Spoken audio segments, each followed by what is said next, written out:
Is that, what is that? Central app.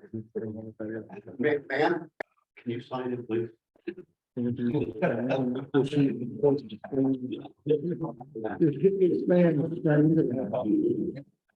then let these people.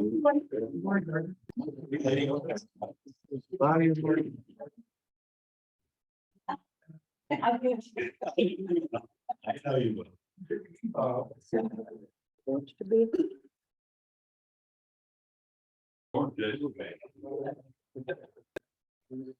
Same leader. Their call. Good morning, everybody. Thank y'all for showing up on this sunshiny, wonderful, warm day. Glad y'all are here. Want to say happy New Year to everybody. I can't believe it's 2023 already. Everything went fine. First of all, I would like to mention that I am honored to work with these fine gentlemen up here. I appreciate everything that y'all do, and I'm honored to work with all our wonderful city employees. And I'd like to declare a resolution for us, if I may, for the council. I want to see for everybody that we are implacably dedicated to do a fabulous job for our beloved city of Sky Valley. We're going to make it the best mountain municipality ever was. I just know it, and thank you all for all you do. And that's my resolution. Thank council, y'all need to make a comment. Yeah, are we gonna get that ready? Yes, double your salary. Any other comments? What funds are The the bake sale. Bake sale. Yeah. Anybody else need to say anything before we get started? All right, we will start off with our indication that will be offered by Mr. Allred, and then we will remain standing for the pledge of allegiance. So, great. Heavenly Father, you have instituted governments among men, and we are humbled by the fact that you have called us into leadership. Father, we ask that you would bless this meeting and give us wisdom, open our ears that we may hear the concerns of our citizens, and give us the temperance to do it all in a friendly and happy manner. In Christ's name we pray. Amen. Amen. I pledge Allegiance to the flag of the United States of America and to the republic which it stands, one nation, under God, indivisible, with liberty and justice. A nice invitation. We will start off with our organizational meeting. I'm going to have Tony and Jim please stand if they don't mind. Our two councilmen are beginning new terms, and we need them to be sworn in. And I saw our attorney come in. Oh. You went out the door. Wait for him to stare him as he comes back. Long break, all right. If you will switch, gentlemen, in, that will be wonderful. Thank you, guys. Y'all have the, there we go.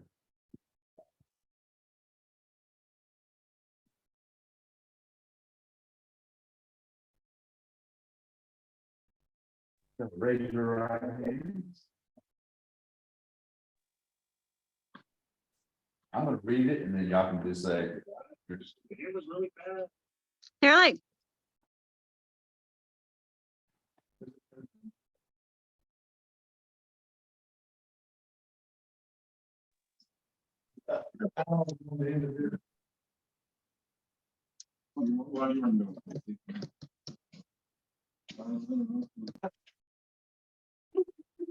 All right, so I, your name, do solemnly affirm that I will truly perform the duties of council member of the city of Sky Valley, that I will support and defend the charter thereof, as well as the Constitution and laws of the state of Georgia and of the United States of America.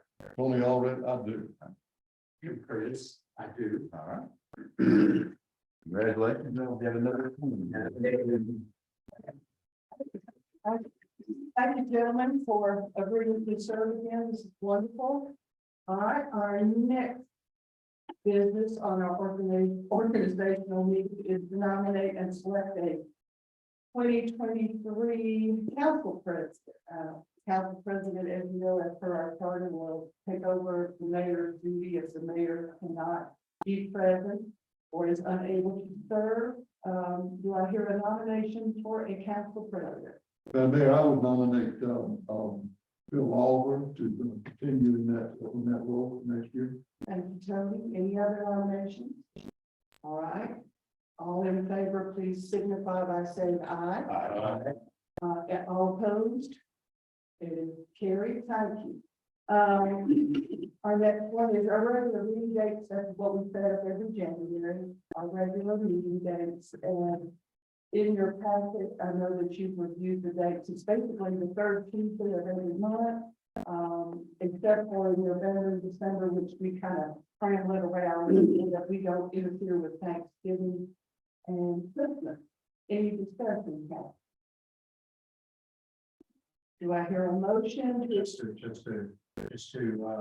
let everybody know in advance, something in this meeting on May 16th. We're the Holy Land and leaving on 15th, and so I've already committed to that. So I apologize for missing in advance, but I think we'll better to know now. Are we okay with him leaving now? Can you go back to Zoom that? Israel. Israel, these conferences. No, that's good. Fine, thank you, Jim. Any other discussion, questions? All right, we'll have a motion to accept the meeting. Second. All right, thank you, Bill. And a second was Tim. All in favor, signify by saying aye. All opposed? Thank you. It carries. All right, next is to approve the minutes included in your packet when the minutes from our 2 December meetings for your review. I'll have a motion to approve the minutes as presented. Having read both set of minutes and finding them accurate, I move we accept them as written. Thank you, Jim. Second. Thank you, Bruce. Discussion. All in favor, signify by saying aye. All opposed? Motion carries. All right, the adoption of the agenda, we're moving to motion to adopt the agenda as presented. Do I hear a motion to do so? So moved. Thank you, Jim. Second. Second. Thank you, Tim. Discussion. All in favor, signify by saying aye. Aye. All opposed? Motion carries. Okay. Straightman, you are up. You Thank you, Madam Mayor, Council, everybody in attendance, and anyone on Zoom. I'll just begin by hoping everybody had a wonderful holiday season. Starting out the great 2023. If we are now halfway into January, we are already gearing up for this year. Last month, I had made mention that the Georgia Mountain Region Commission will be coming up this month.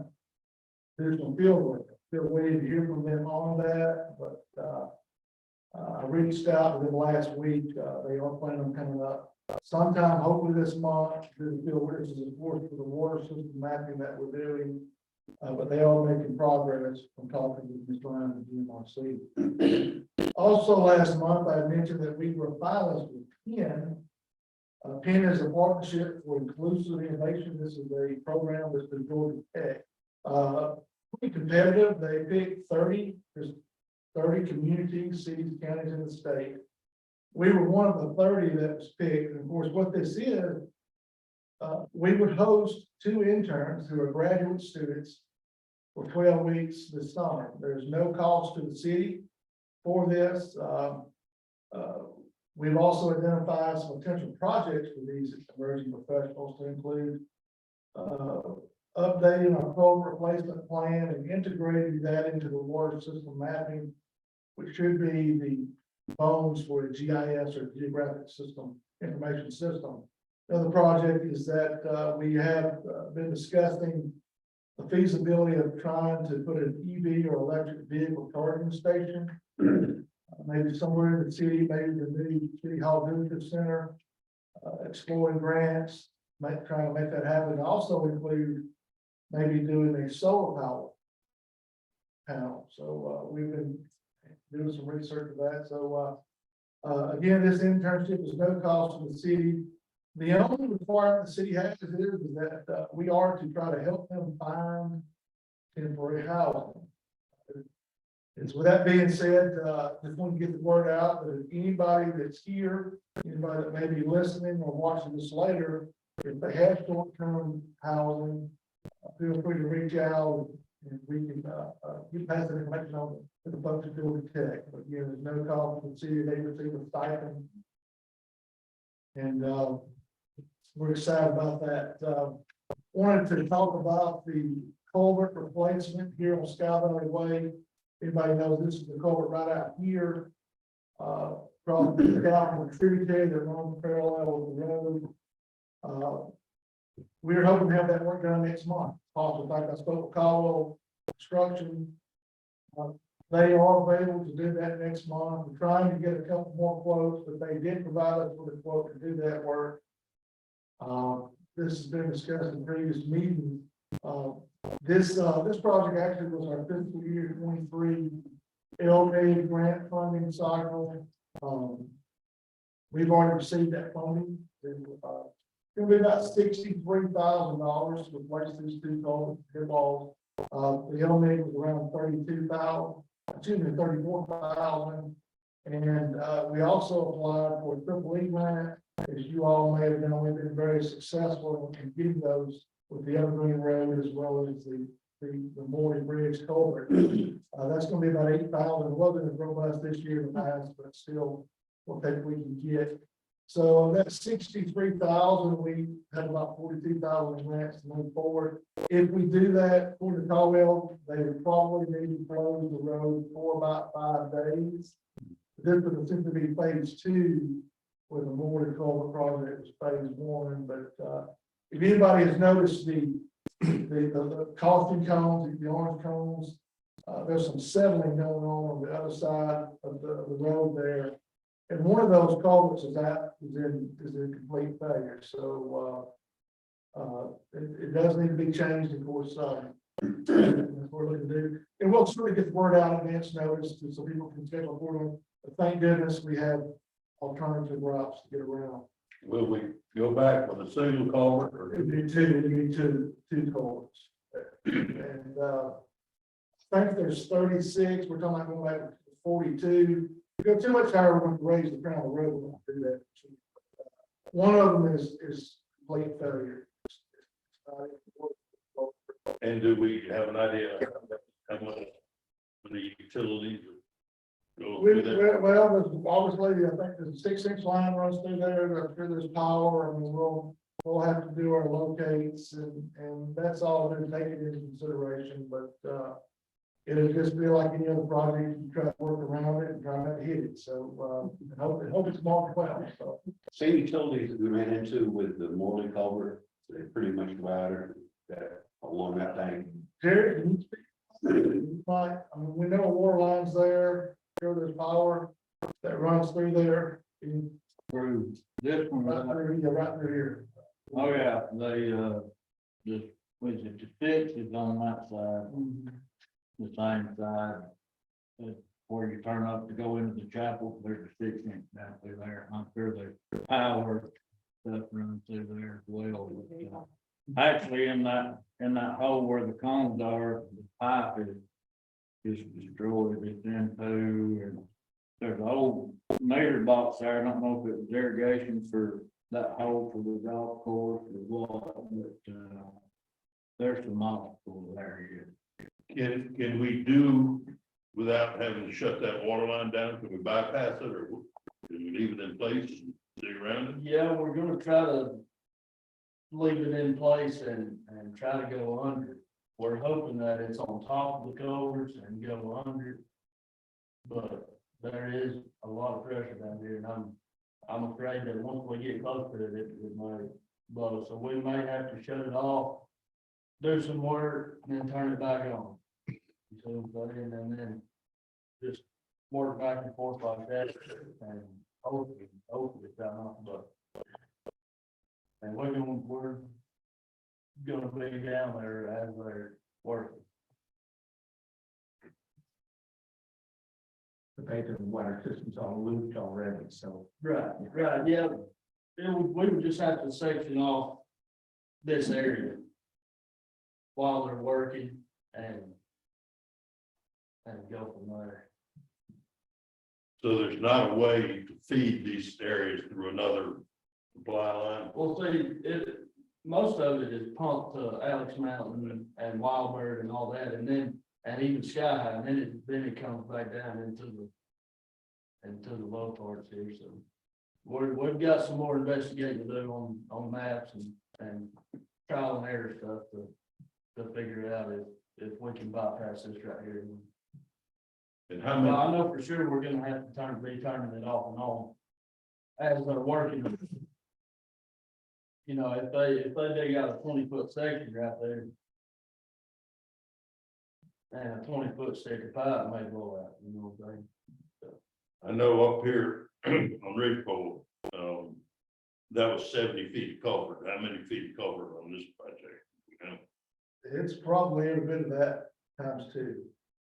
Cause those pipes, is the head walls and the curb, they extend well under the ground on the golf course side of the road, well into the creek itself. So it's about 60, 70 feet of pipe each. I don't have it. It's a long overdue project, and of course, we're dealing with infrastructure that's been in the ground for 40+ years. But we are trying to be proactive. It's better to try to replace these culverts under a controlled removal versus something failing. And then everything blowing out, and we do them to fall out from there. So a 5-day shutdown might turn into 5 weeks. Worst case scenario, but anyway, we will certainly get the word out. There may even be an option. Got to get back with these contractors and maybe doing a temporary bypass, putting a pipe in so people can still come and go. But they're telling me 3 days. I'd rather say 5 to be cautious. You know, we said 5 days on Ridgepole. I think it's closed for 3 days. But again, we will certainly be bringing that before you all for approval. We just want to get the word out that that was our approved LMIG project. We've been very aggressive in trying to get these grants. And about 42,000 of that 63,000 will be paid out of that grants if the council decides to move forward when that's brought before you all. And what's the commencement date, Jay? Well, I mean, February? we're looking at probably February.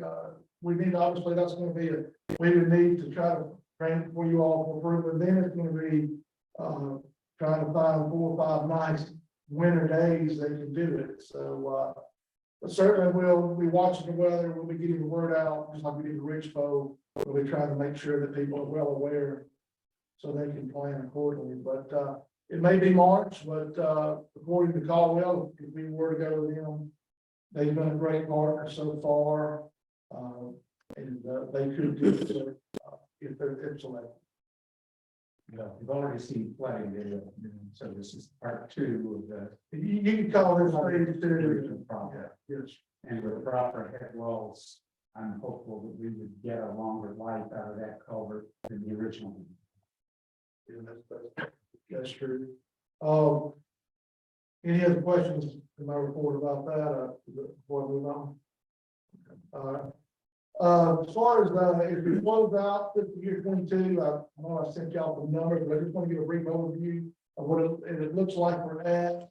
All the bills for the year 22 should be pretty much coming in. There may be a couple of small ones here and there, but the approved general fund budget last year was $1,380,459.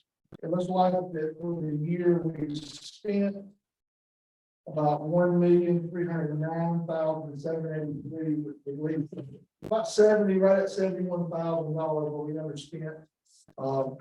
There will be a couple of departments that we need to have budget amendments. We'll bring that for you all once we know the final numbers. But I think last year we were under about 12 or 13,000, so we're at 70,000. So we have to be very conservative in spending on the revenue side. Of things with that $1,380,000. we took in 1,493,000, which is about 112,000 things over. So, we were very fortunate with that. On the water side, just to grow very quickly, the approved budget was right at 442,000, we spent about 390,000, so that's about 52,000 that we were under. And then on revenue water, we anticipated 452,000, and we took in almost 499,000, so that's about 48,000 over. So underspending and over receiving is never a bad thing. And then on the trash side, we, on expenditures, we did go over on trash, about $17,000. 209, the budget was right at 210, we spent 227,000, however, about 10,000 of that 17,000 was previously back, reimbursed fees from the county. And we just had a lot of unanticipated expenses in trash, we had to do a lot of work. I know the trash truck and the cycle truck, but we actually took in more money than anticipated on trash. We anticipated taking in with 216,000, and we took in almost 218,000, so there's about 15,000. So that's a brief overview of the expenses and where we're at. I want to introduce Ms. Sharon. I'm sorry. Tipping fees, are we done paying them moving forward? We should be done, that SDS stuff, that they had some corrections that needed to be made that involved the county and Clayton. But it's my understanding that's been taken care of, but, I think, Karen, we submitted bills to the county last month, or last week, but, yeah. We have to pay it and get reimbursed. Yeah. I had conversations with the county manager, and he was quick to point out that they had waived the tipping fees starting going back to March. Yes, yeah, well, this goes back many months, yeah, there was a little bit of delay on that, but they are retroactive back, so yeah, we should see that, return, so that will reduce that over, we're going to get that, take that. So we pay them and then they turn around and reimburse us. That's kind of awkward, isn't it? And that's the way it's set up, I guess they want to see, I guess that's their way of accounting, that's what we're paying and what they get back. That's my understanding the way it's done, but, we should be getting that back, a big chunk of that back here, very soon. I assume that. Okay, water. Came out under estimate, and of course, I had been expecting water was being sort of the wild card that could cause some issues. And instead, it's the solid waste that went over. Is that because we use a lot of the same people for both? Well, different the water. Another thing too, I was going to discuss this, when we do amendments. We had certain employees that paid out of certain departments. So even though you work for public work, you do roads, water, sanitation. We have some employees that are paid out of roads, some employees that are paid out of water. We had one employee that was assigned to water that was being paid for out of sanitation. We discovered that, so that's some of the skewness there.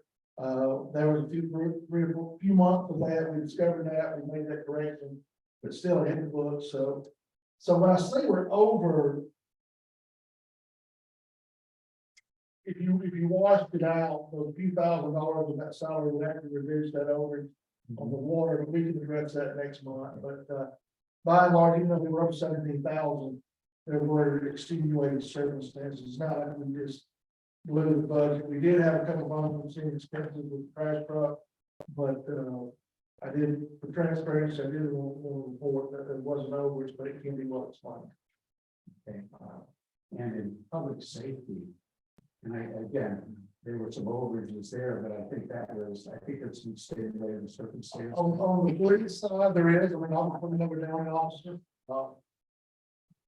We've had to pay out to run a 24/7 police force with a police chief and 3 officers.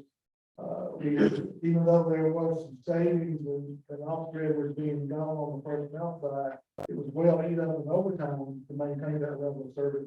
Another thing too, to keep in mind, in our personnel policy, our employees are only allowed to cap so much time approved before they stop approving. So we actually had to pay out some vacation time to these, because they couldn't take time off to keep them. So, you know, again, that's the maintenance 24/7 police force. So, we will certainly address that next month, but yeah, there is police, but actually police, I don't have the numbers in front of me, but it wasn't that bad. I mean,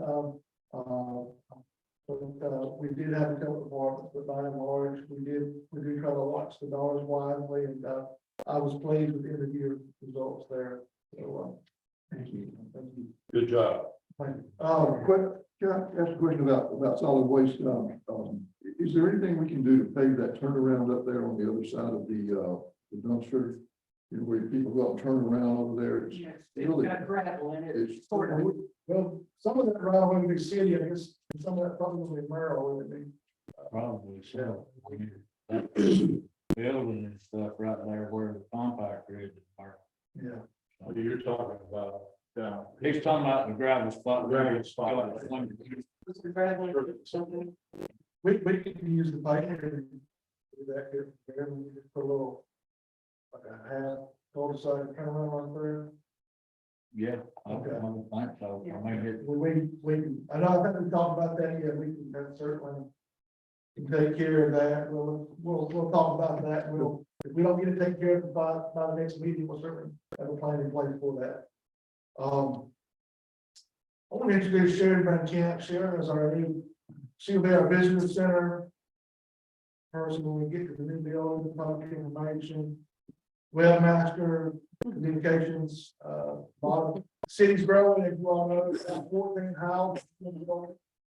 Everybody's engaging online now, so all of the, hopefully there's been some improvement in the quality of the postings on the website and so forth. I know we had a little hiccup, about a meeting that was not canceled, but or did show that it was, but, we're glad to have her here. She's already hit the ground running. She's retired school counselor. Her husband just moved here recently, so we're excited to have her there. And again, Sharon, she's available, and that's good. Welcome. Thank you. Thank you very much. Growth real quick, I think we have 12 houses in the various stages of construction right now. Even in spite of ever rising costs and even interest rates, people are finding out about Sky Valley, and those that have the means are building regardless. So that doesn't include all of the renovations and everything going on, but a lot of growth and development going on. I really don't see it slowing down. And Jim, who's Power, our new inspector, he's really been working hard to get caught up in that time that Bob left us and we lost him. So anyway, that's going on. And then the renovation of the City Hall Visitor Center, Council Chamber, Municipal Court is moving forward nicely. The contract has made considerable progress. There's still several plugged out things that need to be done, but we are looking to still moving into the building probably the next 30, 45 days. There's things need to be done. And just want to put, What kind of things are pulling it up? well, I mean, now we're at the point where I know it's painted and the doors are hung. well, now it's just all the other things, getting the phones in, getting the TVs and all the stuff we need, so that I'm trying to find, some things you still have a hard time getting things, but, when I say hold up, there's a few things that need to be done. There's a couple of little small things here and there that he's gonna come back and do. We are moving along nicely with it, and, I hope it will be proud of us done, but, we just don't want to move in until we get all the pieces of play. But, True Best has given us some quotes and plans to, move all the phones and add lines and also we're also trying to coordinate police moving the building at the same time, and even Public Works expanding, so we're just trying to make sure we get all the steps in a row so that we make that move. we're not dealing with something unexpected, but, Jason, do we have a plan for the interior of the council chambers? there's a plan to build like a permanent type desk structure. I don't want to speak for anybody, but I think a couple of residents have volunteered to maybe build that and have those carpentry skills. That would be great if they wanted to do that, but, obviously, do it. That would be a big bonus. In the meantime, just use set up like we have now, but we're looking at incorporating audio visual aspects, either, we talked about maybe doing a projector, we also come out and add a couple of flat screen TVs. And so, we've got some folks that are well versed in technology to kind of give us some insight so that we're buying what we need and not buying. Hey, Jason, somebody on here said that you're the furthest away and they're having trouble understanding you. Okay, well, I'm sorry, sometimes I think I speak too loud, so. If anybody is listening, if they want a copy of my report, I'll be glad to, send it to them if they can hear it, but, finally, I just want to say that, I don't know if anybody has Netflix, but there's a movie called Doggone. It's kind of a family movie. My family watched it this weekend. It was actually filmed partly in Reagan County. If you happen to see it, there's several scenes at Little Falls, but there's also a very noticeable scene down at the falls, Buck Creek Falls. So good exposure. It's called Doggone. It's not a dog, obviously. But anyway, Don't give it away. About a dog called Doggone. And it's gone. Well, it's spoiled. Could be just dead gum at Doggone. Anyway, you'll see the Mud Creek Falls. They filmed that not this past summer, but summer of 21. So, so that kind of concludes my report there. Around Mayor Council. Thank you. Thank you. Thank you. Any more questions, for David? Thank you, David. No, okay. Committee reports is next on our agenda, and we've only had one committee that met in December, and the chairman of that committee is here, and he'll be reporting. We're going to do department remarks. Oh, Oh, yes, sorry, thank you, Tim. Keep your department remarks. I missed y'all. Sorry, dear. People. well, we'll have Jerry show, but we have Chief Bob. Everybody had a safe holiday. I'm kind of glad that a lot of it's over with. We had doing the decorations and this, that, and the other, getting them all up, getting them down. Trying to get on a normal schedule. You try to have a schedule, but a lot of things change during the day. You have things come up, but several weeks back, we had a threat of snow. We got prepped. We had time getting salt. What was 2 loads, Karen, that we had to send back.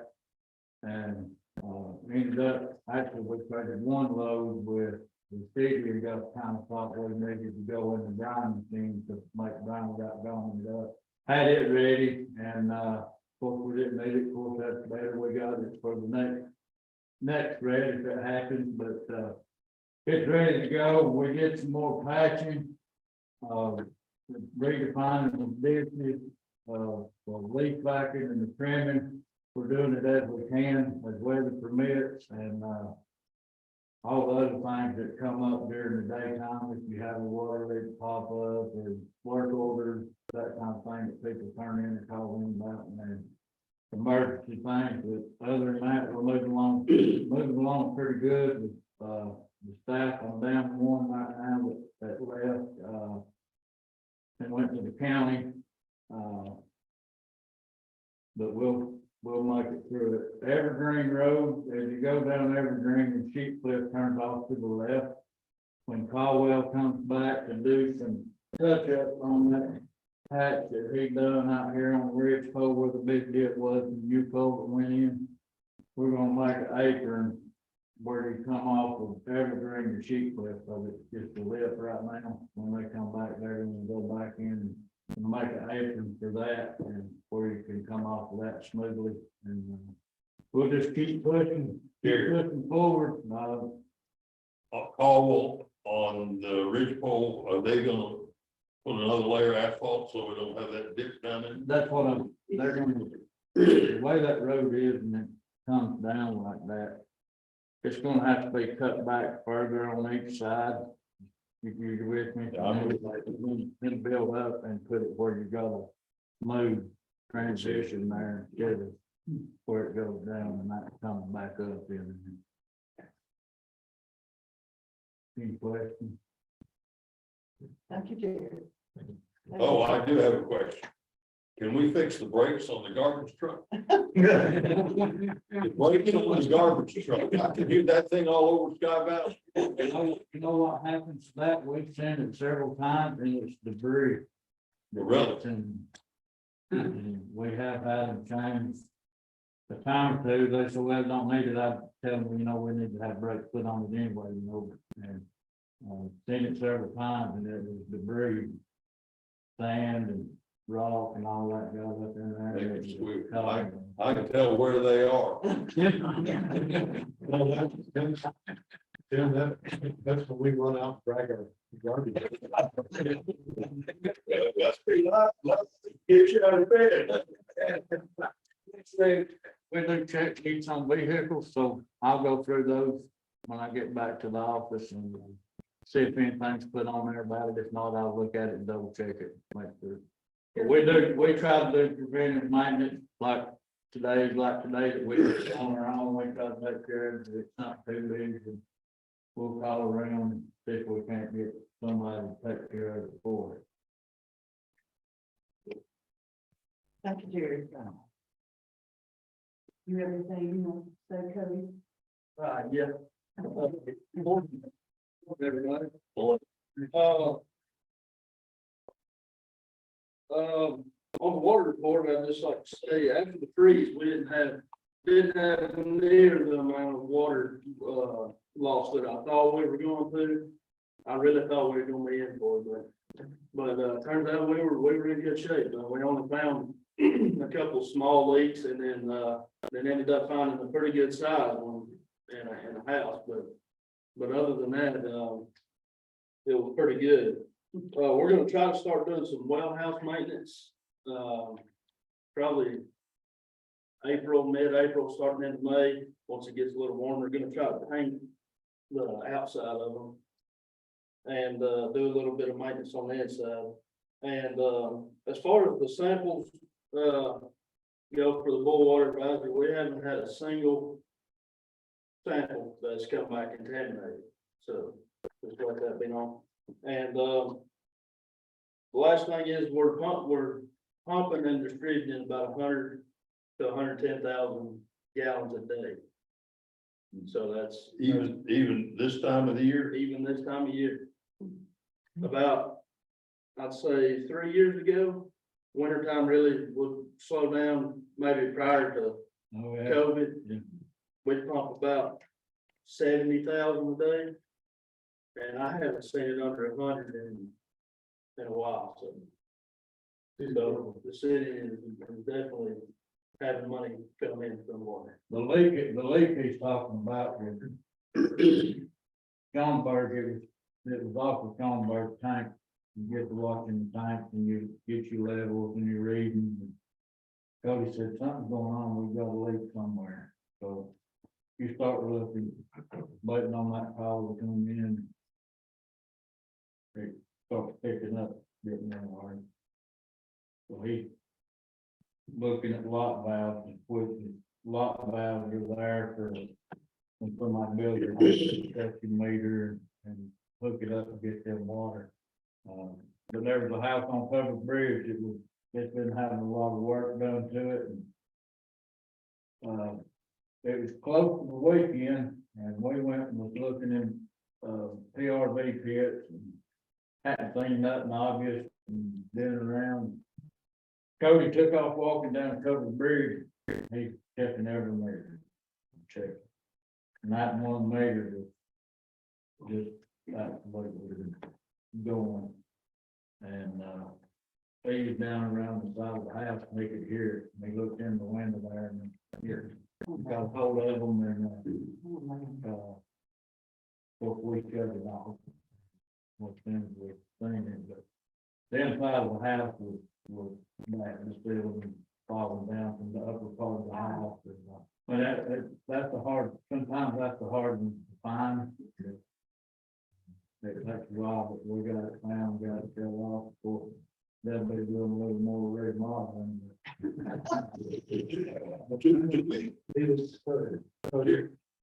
You indicated that you did get good lab reports from a water test.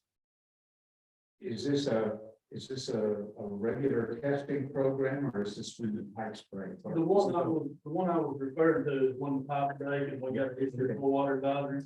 And all of the samples will come back non-contaminated. This is cool. But he does monthly samples too. Yeah, I do monthly routine samples also, and all of those have been fine also. Do we have the ability to warn, people low temperatures and encourage them to leave a faucet dripping or something? And is there a pilot, something to do for people if they're not here? Can we get into their houses and go and shut their water off for them or something? We've had them in the past. I mean, they could, I think you could work through, put something out, but you don't never know if they would get it or not, you know. We can certainly get the word out. I would worry about liability. I know we have a city attorney here. I would be worried about liability of going in anybody's house. Go into their house. Yeah. You should. If we drive by and see a leak, or somebody calls and said, hey, there's a leak, we can all of them out there. Well, there's somebody down in Florida said, I never shut my water off. To give them grace to go shut it off for them before they did have damage to their house. One of the things that we do, and Monica does a great job about this, if somebody calls in about something, we try to get, if we don't have everybody's phone number, or people change their phone numbers, they forget to let us know, et cetera, et cetera. But anytime that if somebody calls in about, I want my water cut off, or questions about my bill, et cetera, we will try to confirm that we have the right number, or we have a caller ID, we take that number, and then we automatically just add that number to the one call system. But we do try to reach out. I'm the one who had to call that homeowner about this. She was very panicky, needless to say. But apparently, I guess she had not cut her water off. And -5-degree temperatures that we received, it was pretty bad. Jason, we are participating right now in a pilot program. Is it earthworks or? It's smarter technology. That house is not one of those meters. We only got 10 that we're using throughout the city. Are you all familiar with what we're talking about? That house is not one of the houses that kind of low down. I don't know how well cellular reception would be, but yeah, that was just an unfortunate situation. She was out of town. She had a major pipe break. We didn't have more. They had to let their water on as well, that's in homeowner's valve. Well, as we go on with this pilot program and we find that it is effective, we're talking about replacing so many of those valves each year. So eventually everybody will have that valve, and when it detects a leak, it automatically shuts itself off and lets the homeowner know and lets the city know. I don't think it shuts. You have to manage to shut it off, but well, we have the ability to do it through the internet, called the Internet of Things. We can do it with those type of valves. You can do that, but the good thing about if that house would have been one of those, instead of it being found in the 30-day cycle where we read meters, Right. you're looking at about a 4-hour loop where that system constantly reads. Yeah. It would have caught it much earlier. Yeah. So that is, but We have would you please state your name, please, name and your address. Deborah McAfee, 776 Alpine Drive. Okay, Dan and I have been here many years, as you know, and we own 2 houses. at one time, no, yeah, we did. Well, anyway, my question is, I was always under the impression that if you leave town, you turn off your water. Now, is that a rule or is that a suggestion? And then to add to that, in the water bill, put an announcement. If you're going on vacation, if you're, this is a reminder because blah, blah, blah. I mean, that would be my concern. So I don't know where I got that in my head. In fact, we were leaving one day to go out west and we forgot to turn off the water. I called the city. They immediately sent someone out and they turned off our water. We know. And I don't understand why people don't turn off the water. Thank you. We also sent out some information on that the weather was going to be extremely cold. We put that on the, I think the MailChimp and the Facebook page. So people at least were alerted. We could add to it, of course, just call the city hall if you would like your water to be turned off at this time. And we did put those notifications in the bills, but we find that if you leave the same notification every month after month, it kind of gets buried in plain sight. But when we do, I mean, again, does kind of fall under the realm of, I won't say common sense, but you would hope people would cut the water off. But if they call City Hall, that is a service we provide, we can do it. And they have the ability, every home has a homeowner valve. They can physically cut it off themselves if they want to do that. I know we had several instances where I was on call and got a call to come in. People didn't have water, and this is during that 5-degree weather or whatever. And I said, you probably have something froze. I said, I'll come and check the meter and make sure you have water there. Well, I come in, check the meter. Of course, they're saying it's gonna be on the city side the whole time. Well, it was, and I pulled the meter. Oh, you do have water there. Well, this pipe's been in the ground for 40 years and we ain't never had this issue. I mean, but ended up it thawed out. But the meter side was, most of the meters should be good. We had one that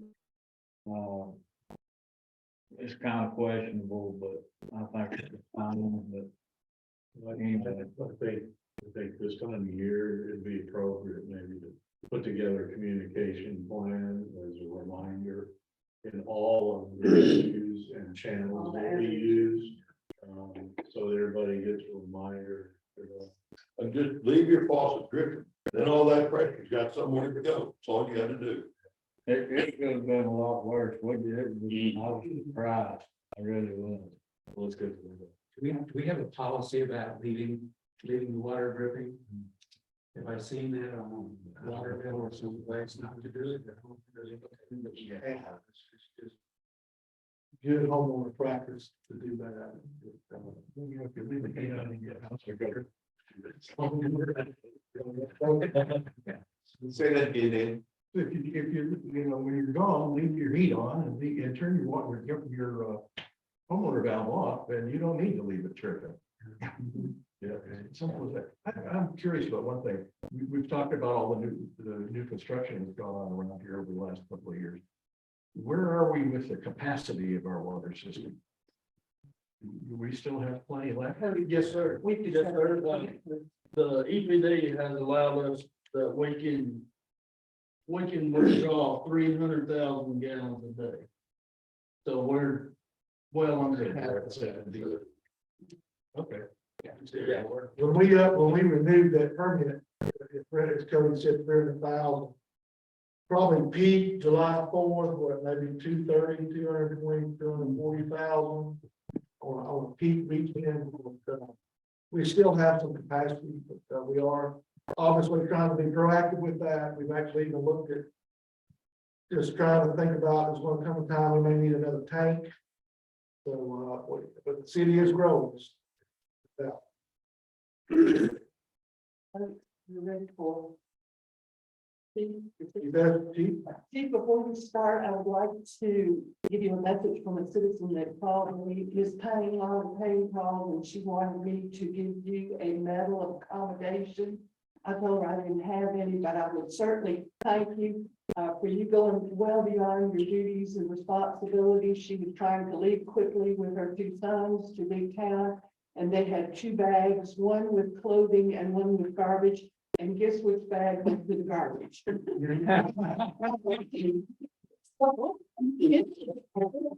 They called and she said she rambled through our dumpster, found their clothing and brought it to them, and they were very appreciative. Thank you. Thank you. Is there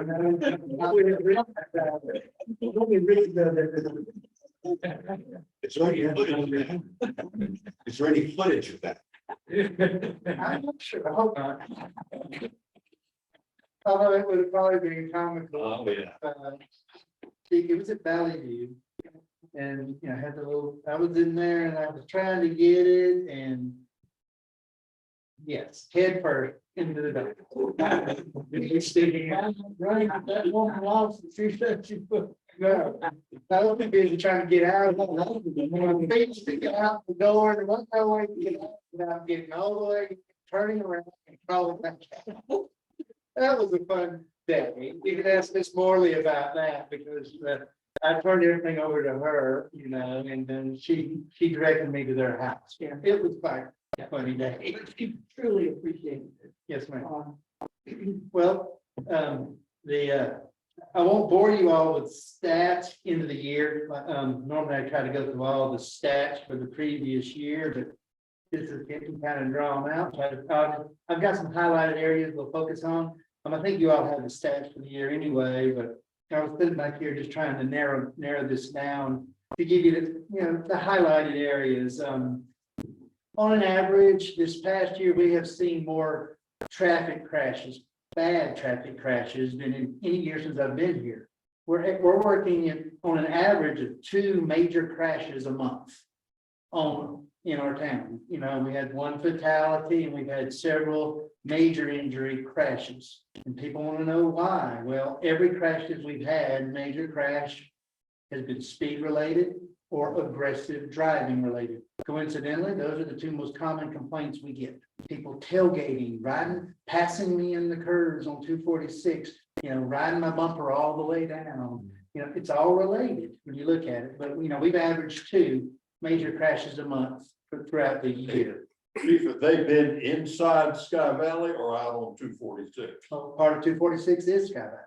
Yeah, I know. We don't work anything outside of our city unless it's in North Carolina and they request mutual aid, which only happened 4 times this year. I guess my question is, are we having crashes inside the residential part of Sky Valley? Some we do, most of them are very low impact because our roads you can't really drive past on. Now we do have this stretch right here is 15 miles an hour. People do 40 miles an hour on it all the time. But the only place we've had a crash on it was Overlook, where it comes in at the post office, and then right here at Ridgepole. We've had, but they've been what you would call fender benders because people aren't really going fast enough to have a catastrophic accident. Did we have a car go into the culvert over here also? Yes, we've had some good ones, and we've had one go off the side of the mountain because the roads are so narrow, they tried to get over to the edge, and some of our roads, especially Alex Mountain, if you drop a wheel off the pavement, it can be a 3-foot drop, and that's what happened. So whoop, there goes the car. But you know, minor damage, tow truck pulls them out, they report it to their insurance. Single car crashes are something that we do have, mostly things like that.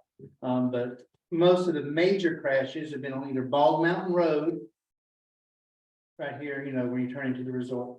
Mostly the stretch between the entrance and the Gladys's. But we had another major crash on this end down here, right near the end of the city limits. Took the curve too fast, lost it, went off the edge of the road, rolled his car down into the creek. You know, speed related once again. And so you know, that's the biggest thing. And we can only do so much with that. We can't be everywhere. You know, that we don't have a dedicated traffic unit to work this. So we do what we can, but we've got over 30 miles of road that we have to patrol. with all of our residents on it. Compare that to any city in Raven County. As a matter of fact, add all the cities in Raven County up.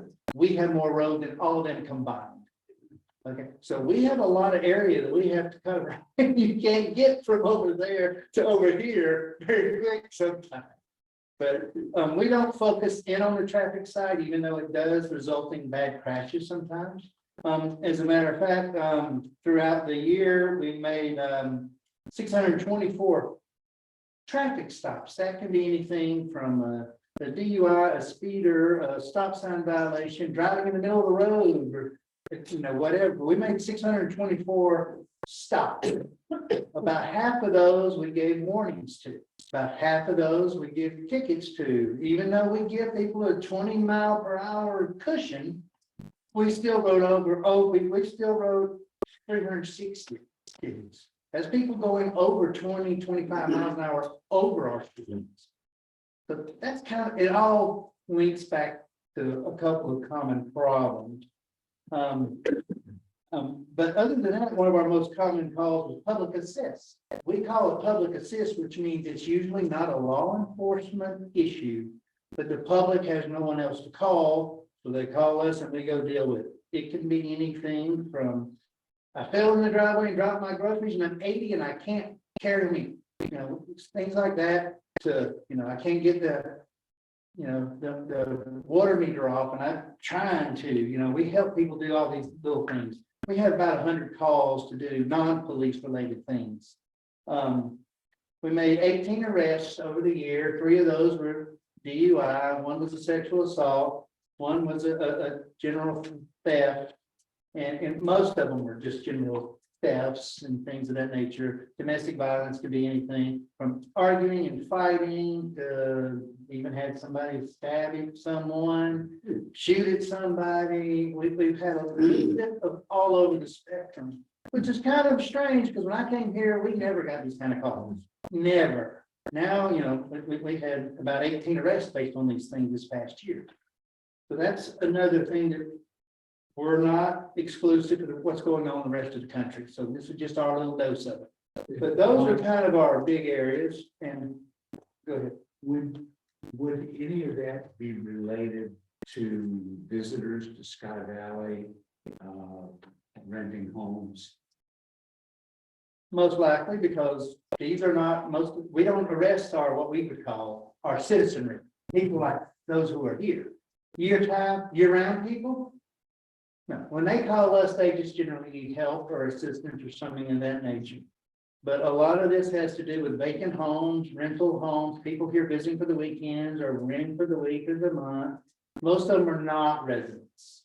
Most, not all, most. Now, looking at those stats, well, outside of the traffic issues with people speeding and driving too fast and not slowing down when it rains and not slowing down when there might be a wintering mix on the road, those people aren't from here. And they don't know how to drive on these roads. So a lot of that is that. Our most common thing we deal with is, and we averaged, let's see, how many did we have? We had 87 residents or businesses in our town found unsecured this year. It means doors open, not locked. So when we go around and do our checks, we found 87 of them open. And now that's not just the ones that we didn't. These are the people who actually said, hey, put my property on your checklist. And even though they did that, they didn't lock the door. And we have found doors wide open. We have found cars sitting, timeshares mostly, with their doors open. They unloaded the car and moved in. There's the car door open. Go knock on the door. We got here 4 hours ago. Yeah, your car door is still open. Now we're having to jump their car off the next morning. Things of that nature. But we deal with a lot of unsecured properties, and a lot of it is timeshare, country club, the churches. So we deal with that a lot. And as you all notice, there's a lot of ring cameras and Nest cameras and things like that around town. Another high call volume that we've been having to deal with is a little bit ridiculous when you think about it, but sometimes it's legitimate, so you really can't chastise people too much. They'll call Raven 911 from St. Petersburg, Florida. Someone's in my driveway. Yeah, okay. Time we get there, they're never there, but yet we have to stop wherever we're at and get over there to find most of the time, no one there. And whenever they give us a description of the car, we find the car, pull them over. Yeah, we pulled over because our GPS quit working. We just pulled into a driveway, so we weren't in the middle of the road, because you can't pull over on the side of the road.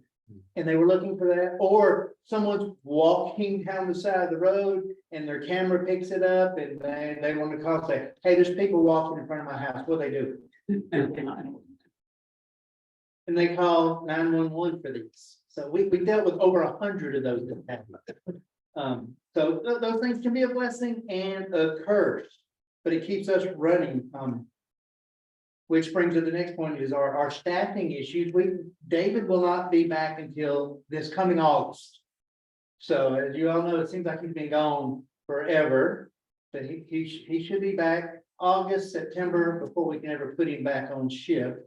So we've been trying to cover for him. We've been hot seating that new truck that you guys have just bought almost 3 years ago now. Wow. But when hot seating that truck, so that truck gets drove 7 days a week, 12-hour shifts. So it's running, 12 hours, 7 days a week for the past year. And it needs to hold up another year in doing that. Because both night shift people are sharing that truck. Both of our Subaru patrol cars are dead. They both have transmissions again. We've costed it out. One of them's just not worth putting money into. The electrical system was shot, transmission was shot. The only person we found that was willing to put a transmission in it, $8,000. The car's not worth but about 12 to 14 because of the age and the mileage and the wear and tear on it. Jason got out there and started looking for us for a rebuilt one, like out of a junkyard or something. And they want $3,000 to $4,000 with no warranty on them, 30 to 90 day warranty. And who knows how long we don't know the history of the thing. So we're struggling with that. We still have short with David being gone. We did pick up thank goodness, we did pick up a part-time officer, but he hasn't worked very much because he's part-time and he has a full-time job. So he's been able to work a little bit through the holidays for us, but not a lot. We're still looking for another part-timer so that we can have somebody to call, because as Jason alluded to, we've got people not taking their leave, not taking their vacation, not able to go, just constantly working. And that is a quick way to just demoralize everybody, never having time off. But we're making it work, and we are blessed with some very kind people who never complain. They never complain whenever I ask them to cover or work. Either, yep, I'll cover it. Hey, somebody's sick. There's always a volunteer to cover. So we've been blessed to have good-natured, good-hearted people with that. Didn't we just buy a new Explorer?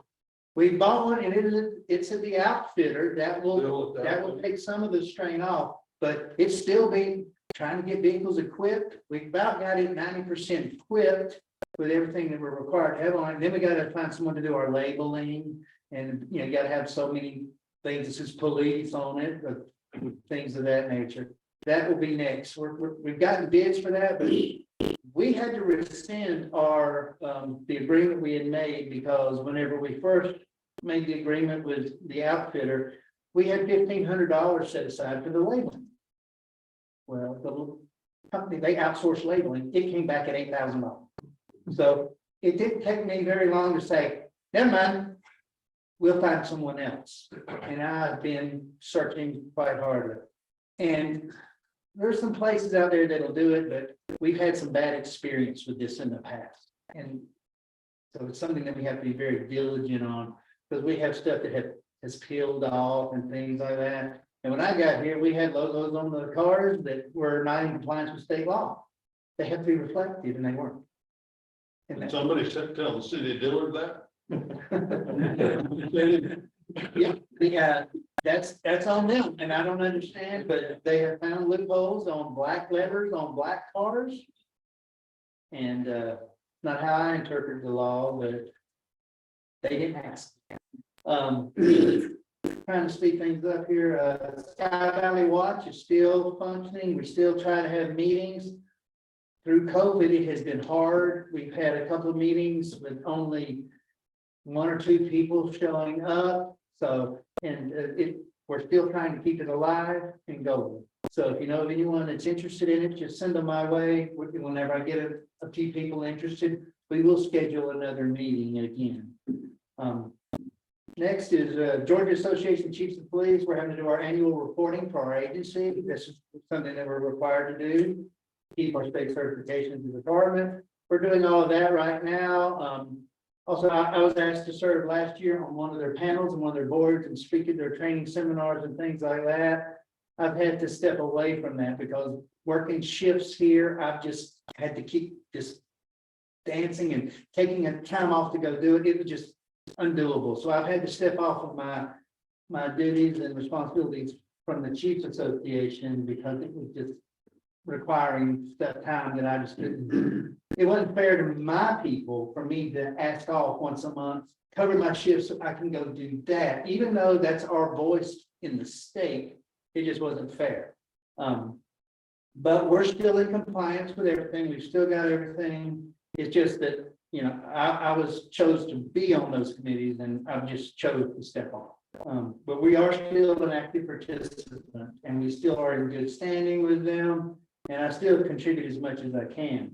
The part that we're going through right now is first of the year, the legislature's coming in session and things of that nature. I still kept my spot on the legal updates and committee, which means we make recommendations to the legislature on how we want the laws tweaked, changed, and what we recommend, what we don't support, things of that nature. I do keep an active role in that because that affected more than us. That affected the entire state, which trickles back to us. And then it's dictated back to us what we must do. We needed to keep that voice. Other than that, that's kind of where we stand for the moment. I know I've had a few people ask me here lately about kind of going back to what Mr. Curtis asked a minute ago. How it seems like we've got a lot more going on here in town than ever. The answer to that is yes, we do. We also have more people here than we did when I came here, as far as we can. A lot of these houses, when I came here, our house checklist has shrank because houses are not sitting empty 8 months of the year, because now they're renting them for those 8 months out of the year. So that is a lot of people that we used to not have to deal with. But yes, there is a lot more going on in that. Problems? I would say we're getting our fair share, you know, with that increase, but nothing that I don't think that we're able to handle. You know, That's very much. You could appreciate the police department. Thank you so much. Is that our department reports now? It is, that Okay, committee reports, like I said previously when I missed the department part. We only had one committee that met during December, and the committee chairman is here to report during the budget. We're talking about the budget. Let's move on to ratification, item 11, ratification of the 2023 Sky Valley Cinematic Fire Rescue Agreement. The council had previously approved our agreement with the fire department. So this is kind of just a formality where we have to do a ratification contract with them. Do I hear a motion to ratify this agreement? Second. Thank you, Bill. Second was Tim. All right. Questions or discussion? sorry. No problem. All in favor of this ratification signify by saying aye. All opposed? Great. Appreciate everything fire department does for us. They're wonderful, and thank you all for all you do. All right. Thank you. Good job. Good job. All right, item 12, consider approval of Sky Valley Marketing Committee for fiscal year 2023. Gordon, if you would like to do a just a brief summary, we've got a copy of your budget in our packet. Everyone has a copy of it. Yeah, you did. Essentially, you look at it, we take in our contribution, we're at $15,000. And then we have a second account, estimated is at 7,000 for our total contribution to the carryover balance of 22,000. And then we have expenses as we go through, that amount to, we'll take category of communications of 9,000. We have advertising of 2,690. We have professional services of 1,250.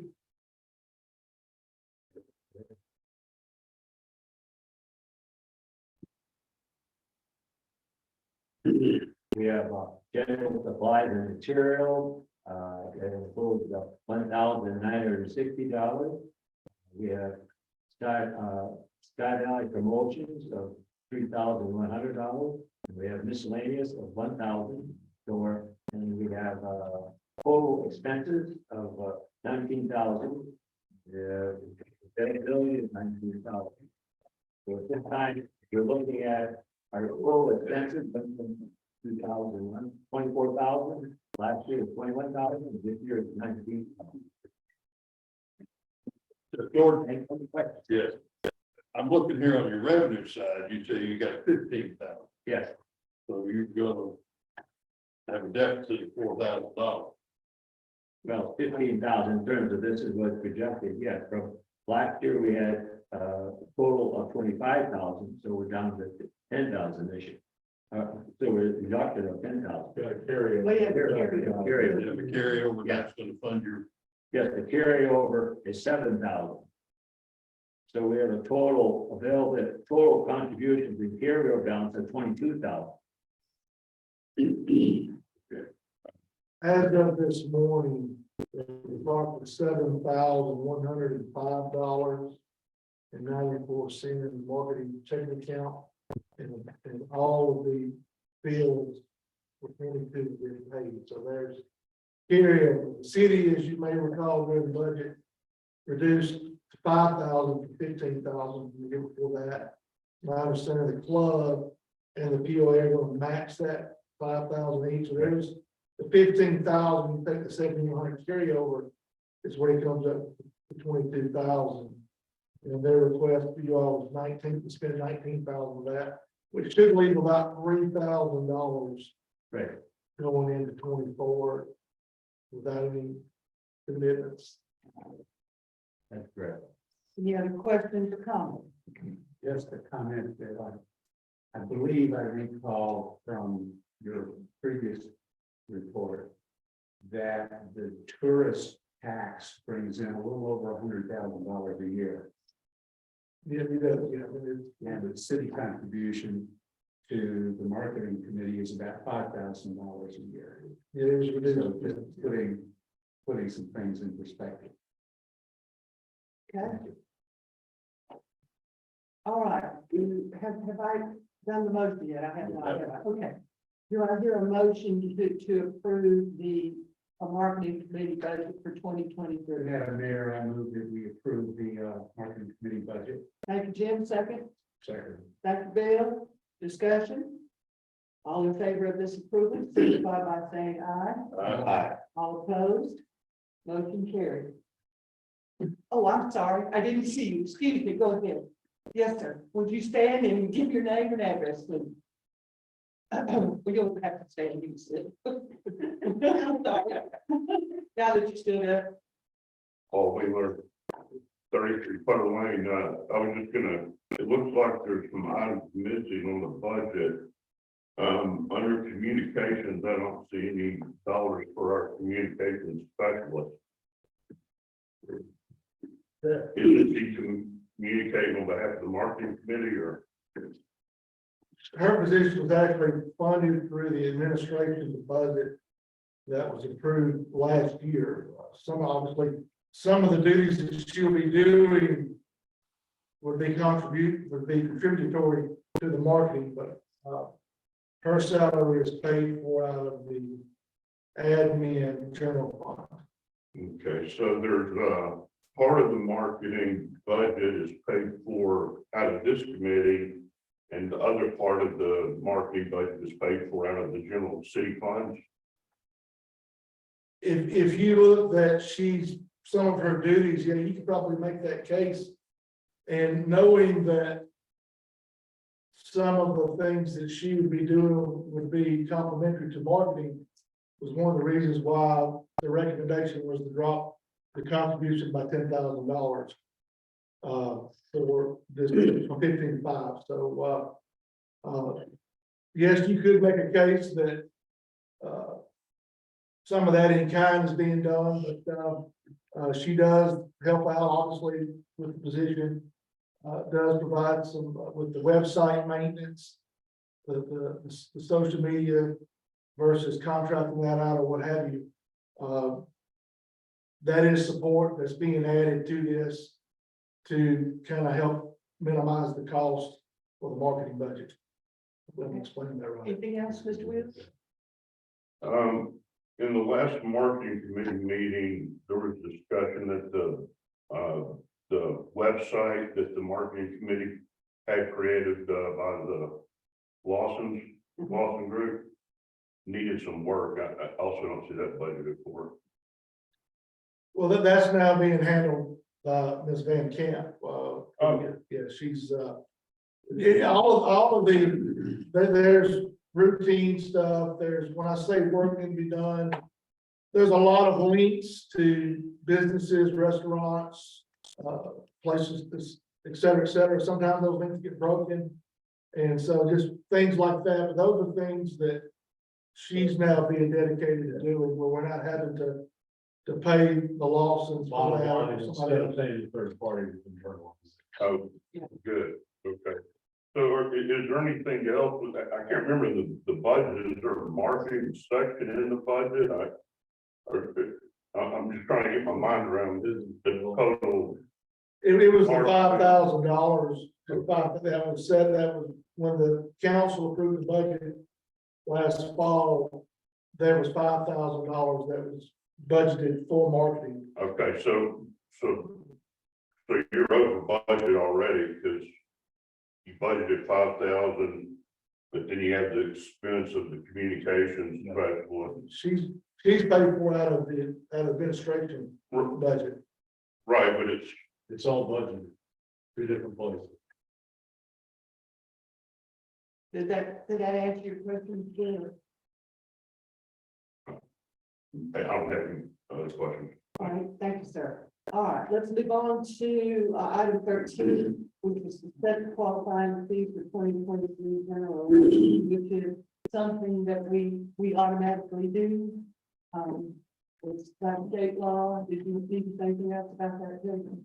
I do not. I mean, it's $15 qualified. $15. It's been on record vote. I move we approve. All right, Second. all right, Tim, you move, Jim, second, discussion, all in favor, signify by saying aye. All opposed, motion carried. Consider approval of the truck. Jason, you want to go ahead and give us a little summary and explain this? I can't, Madam Mayor, during the budget review or budget approval process last fall, under the capital expenditures and water, we had recommended and was approved $50,000 for a truck. Well, things are continuously going up. We have a 2009 Ford F-150, I think about 180,000 miles, with a 2-door 4-wheel drive. And that's been a water truck. A water meter now is about $250. You really can't leave that stuff in the truck. You're limited, so the truck's at a point now where it's all value's been diminished. And so we're looking to buy, a request is to buy a utility truck. These trucks are around, when we got 3 different quotes, we got a Ford, a Chevrolet, and a Ram. The truck itself, the Ford's about 52,500, the Chevrolet was 51,000, and then the Ram was right at 54,000. You add a $14,000 bed, which would be the utility bed, as you see in these photographs. Essentially, if the council approves this expenditure, we would have a crew cab. I don't want to take away from what Cody's prepared to talk about as well, but it basically allows us to have a rolling inventory. You've got lockers that you can lock and secure water meters and piping, and a lot of times when you roll up on a break, you really don't know what you have until you get into the ground, and you really can't just leave that stuff in the back of the truck as it can walk off or settle or it's exposed to the elements. So now they're having to go back and forth to the shop to get this and that. Now we would have a dedicated truck with these lockers that we can store and secure the things that they need on a regular basis, so that when they roll up to a leak or something, they can do that. Of course, the truck just needs to be replaced. It's 2009. The question of the crew cab, you don't really see many regular cab trucks made anymore. Most of them on the crew cab. A lot of times when you have a break, again, I'm not saying you want to stay there, you can only carry 2 people in this regular cab truck. You can carry extra people. Many times you have breaks, you have to have multiple hands on site fixed. So there is a need for that. This was budgeted. This supplies we can pay for both the Ford and the Chevrolet and the Ram. All 3 of those added on beds around 14,000 each. So that would be an addition. And so if what we're requesting is the Ford would be about 64,495 with the Ford. Chevrolet is about 64,000. Excuse me, the Ford is 66,000. A Chevrolet is 64,000, and a Ram is 68,000. These trucks are very hard to find, as you know. And what we're asking for is the ability to go ahead and get approved to buy one of these trucks. Because what we have found is when we call about one of these trucks, by the time you try to follow, oh, it's something. So trying to find something and then bring it before you all, before the council. By the time we do that, what we're asking for is the approval to spend up to the price of the Ram. So that when we find that, we can go ahead and get it. This was again, the truck itself is budgeted. We would pay it's a little more than what was budgeted, but again, everything's going up. That's no secret. If you wait now, that 52,000 truck may be 56,000 6 months from now.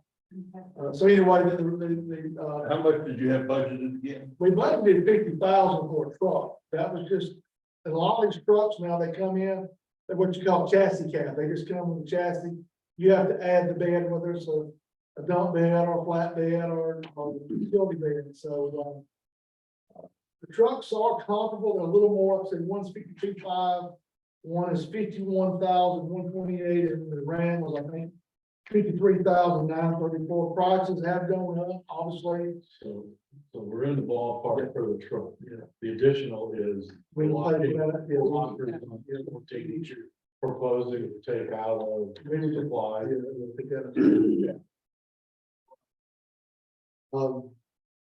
Yeah, that would be to add the bed, what we call a utility or service.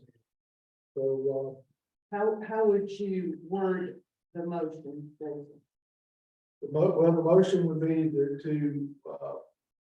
well, all 3 of these are very close in price, as you can see. I don't know if we necessarily would go around. Jerry, what I know you and I talked about this. Obviously, the cheapest would be the Chevrolet. These are all 2,500 or 250 series vehicles. From a maintenance standpoint, when you talk about what would probably be once it's out of warranty, what's going to be the best vehicle? And that we kind of touched on that. Ford. Well, the Ford is the middle of the road. It's the Ram is the most expensive. So we were kind of talking about Chevrolet Ford, but I guess the most of our city attorney just stepped out. But I would recommend that you go ahead and give us the green light to spend up to that amount. Because like I said, well, if we go with the Ford, it'd be 66,495. That does not include that. Well, it would include that, and what it was, because again, not to regurgitate what I'm saying, but we have found that trying to find something and then bringing it to the council, it gets sold, so. Mr. McAfee had his hand up. I just have one comment. I ran into this, I towed my vehicle behind my motor and part of what dictated the vehicle that I purchased was the availability of that add-on equipment. Where it was not available for a Chevy, it was available for a Ford, et cetera. So make sure you're aware of that. Thank you, McAfee. Jason, you're saying that rather than ask you to buy the Chevy, which is comfortable, it's the least expensive, because you don't know if the Chevy is going to be available when you look for it, call back, or whatever, that you just want to do one approval now, what would be your intention to get the Chevy, or Well, I mean, would you? most of our fleet we have now is Ford. We do have one Ram vehicle. I think it's still under one. It's about to go out of one. The other one, the Tundra that was bought used, but our 3,500 and our 5,500 are both Fords, or 550 and 350, excuse me. But, Jerry, who you touched on earlier, we do a lot of maintenance in-house to try to save money. We do have a lift, and I guess my workability, the comfort level is forward here. Yeah, I Ford, now, I was in that kind of work, 30 years. And Ford had a good warranty system, they had, that kind of stuff. A lot of that may have changed by now. Y'all probably buy more vehicles than I bought, but Well, why don't we just go ahead and let's do a motion and not specify the brand, and then let you all do. If you approve a cab, obviously the Ram. Why don't we do a motion to cap it at $68,000? That's what I was gonna ask for. I can- A motion for that cap, including the bed, which would be about 68,000. So Tim's already made that motion, a second. Second. Thank you, Bruce. All right, now any more discussion, and we'll leave you all better judgment to decide which one is best and what you can get. All right, all in favor signify by saying aye. Aye. All opposed, motion carried. Okay. Committee appointments, we have to do this according to our charter. We have to approve all our committee members at the beginning of each year. And I cannot thank the people enough who are citizens who volunteer, who help the council and the city do the job that we do. You inside of your package are all the committee members. So we're just going to approve them all in one hit, and again, I thank them all. Do I have a motion to approve the committee members on our list for 2023? And there, I think it's a very close citizens that have been nominated to serve on the committees, and I move to be accepted. Thank you, Bill. Second. Thank you, Tony. Discussion. All in favor signify by saying aye. Aye. All opposed, motion carries, and again, I cannot thank you people enough. Item 6, item 16, consider approval of city manager contract updates and amendments. First of all, let me say, Jason has done a fantastic job for us. He works tirelessly for the city. He, even if he's on vacation or during the evening, he's still working. He's not a private part puncher. He doesn't punch out when he's supposed to go. He's always on duty. He's done a great job with grants, with working with the county, with being a positive influence with our citizens. I just cannot thank him enough. He's done a great job. Bill and I met with him and discussed his current contract, as well as his job performance, which was excellent. So we are recommending that we do an amendment to his contract, add a monthly gas allowance when he uses his personal vehicle, increase his approved annual vacation time, and increase severance pay. I know that you had a copy of the revised contract in your packet. Any discussion? The revisions are those in red. Yeah. Any questions or comments? Does this take into account the inflation that's occurred since? I mean, I didn't see a number of the salary. Well, I did not request a raise. I got the same 5% COLA everybody else got, just for the sake of discussion and transparency. But as far as vacation time accrual, I'm putting for 3 weeks and 2, which is what I'm accustomed to. And then as far as severance, industry standard is 3 to 6 months. When I first came on board here, we had agreed to 2. There were some things we talked about, come in, establish yourself, get some projects done. A lot of these projects have gotten done, so I've asked to go to 4 months, and I just want to reference that is industry standard. That if I leave them on, or God forbid, if I knowingly did something that was illegal, then severance is not paid. But typically, these are what you put in place to protect managers. To do this kind of work, you have to be committed to the job. I am. I'm not looking for another job, but there are things outside of a manager's control and changes in boards, et cetera. If I had to suffer the burden of finding another job because there's just a change wants to be had, this is what that managers ask to protect themselves and their family. I do try to be fiscally responsible in my personal life. But anyway, I just wanted to share that. I wouldn't ask you for justification. Oh, no, I didn't know if you were. oh, yeah, I think it's fair. Yeah, I mean, I again, do things to see pay the fair wage, and again, I did receive the 5% COLA.